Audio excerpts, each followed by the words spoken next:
Alright, so here we are. I have been playing Doom Dark Ages in VR for almost exactly a week now. And my biggest takeaway, and I'm not seeing anybody in the VR community talking about this. I don't know why, I don't know why no one's saying this, but it pleases me to be the first. The Intech 8 engine, as well as the Intech 7 engine, the previous one that Eternal uses, they both play inordinately well with all the crazy scripts and nav files that I am running in order to get this working in VR. This is totally unsupported. It's not a VR game. It's not supported for VR. This should not work this way. I don't know what to say. Look at that, man. You know when I played this in flat screen, my original playthrough, I mean that looked great, that ship crashing, but in VR it's like a car accident happening. Like a UFO just slammed to the earth right at my feet. Like the magnitude, the size of everything. It's just so, it's amplified. Like it just gives everything this volume. I don't know how to describe it. The burning trees was the first thing I noticed when I first started a week ago playing this in VR.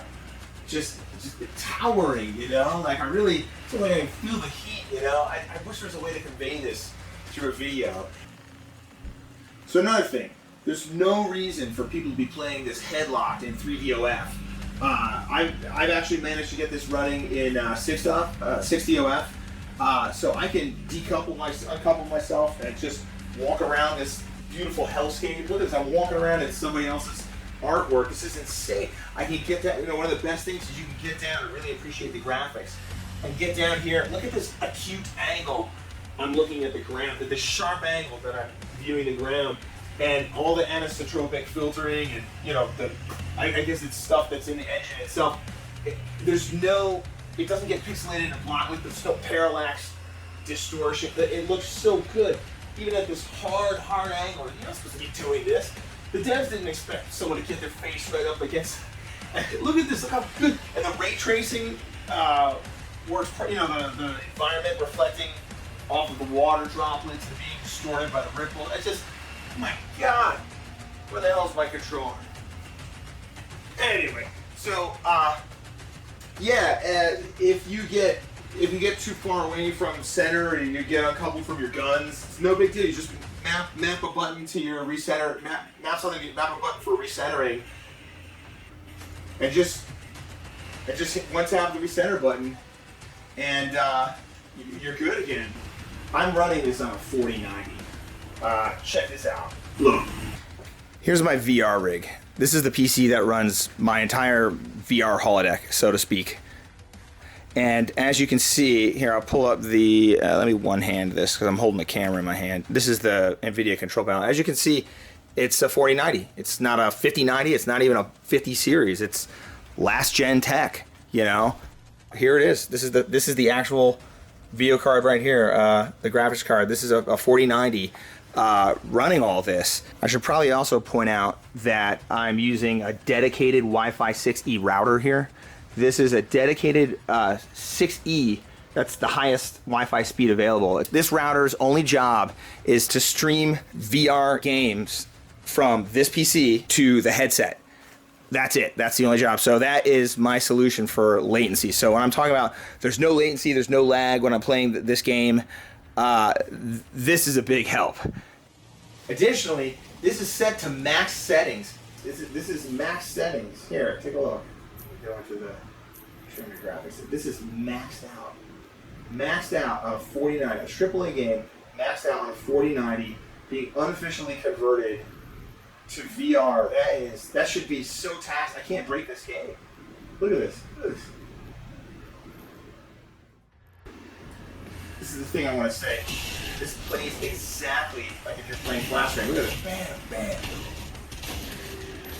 There's no difference in speed. The gameplay is quick.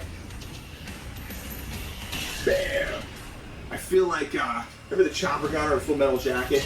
With a controller. I thought I wouldn't like using a controller instead of VR motion controllers. But I feel like the chopper gunner in Full Metal Jacket. Get some, get some. Oh, get some. I knew I wouldn't be able to talk and play at the same time. I suck at it.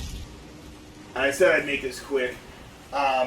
So this is Cyberpunk, converted for VR. It's another AAA flat screen only game. It's got no official VR support. The modding community has unofficially converted it for VR. In fact, I'm actually using almost the exact same script set for Cyberpunk that I'm using for Doom Dark Ages to play in VR. So it's a very appropriate comparison.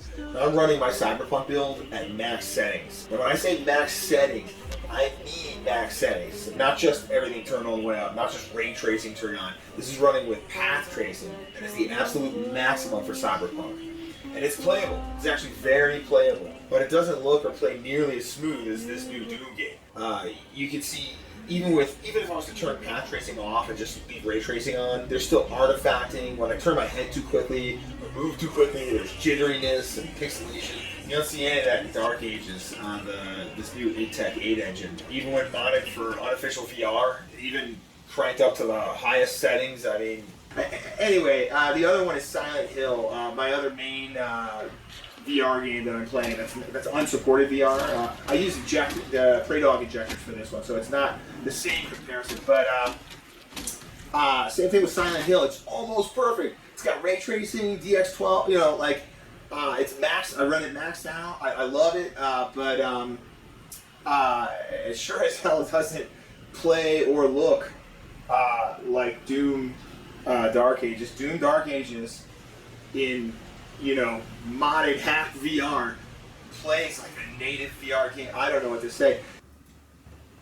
Probably the biggest takeaway here is that I see so many people commenting that, oh, you're going to need a 5090 for this game. You're going to need this. This is, forced ray tracing. Oh my God. And here I'm doing it on last gen. I'm using last gen technology at zero lag, zero. I'm repeating myself, I know, but it's just I'm using a 4090 to do this in VR. Like, I seriously, if I had just gone on like online reviews and seen discussion forums and Reddit, I wouldn't even attempt this.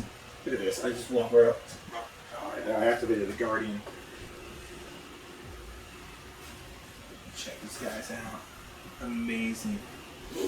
But yeah, if I had just trusted reviews. Alright, before I go in here, I said I was going to make a final point, and that point is that I actually quitting my flat screen playthrough. I'm starting, which I already have, I'm starting over in VR. I'm going to do the whole thing in VR.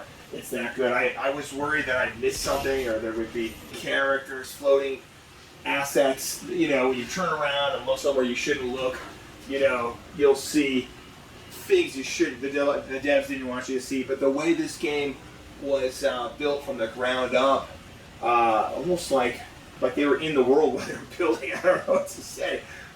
There's no fakery, there's no trickery. Like, it's a fully physical virtual world here. So there's no weird stuff, like if I get a cutscene or if I decide to play it, I was worried if I decided to play it in VR all the way through, I'd miss something, or there'd be some glitching or artifacting that would screw up. And no, none of that. I can't hold back. I gotta go in here